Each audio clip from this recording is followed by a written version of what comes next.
তো আজকে আমরা বাড়িতে সবাই মোমো বানালাম। তো হ্যালো গাইজ, গুড মর্নিং। সকাল সকাল ঘুম থেকে উঠে পড়েছি। ঘুম থেকে উঠে পড়ার পর একদম একটু ধুয়ে ফ্রেশ হয়ে গেছিলাম আমি। তারপর ঘরটা বাগিয়ে নিচ্ছি।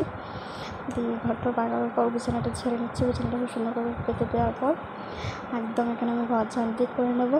ঘর ঝাড় দিয়ে নিচ্ছি। এখন ঘর ঝাড় দেওয়া হয়ে গেলে আমি স্নান টান করে একদম গোপাল পুজো করে নেবো। যেহেতু আমি করি রোজ, সেটা আজকে করে নিলাম। গোপালকে পুজো দিয়ে নিলাম। তো গোপালকে পুজো দেওয়া হয়ে যাওয়ার পর আমি লাঞ্চ করে নিলাম।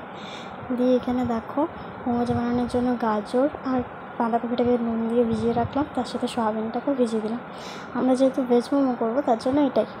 তো এগুলো সব আমার রেডি হয়ে গেছে। সয়াবিনটা একটু পেস্ট করে নিয়েছি, দিয়ে সব মিলে একটু পুর বানিয়ে নিলাম।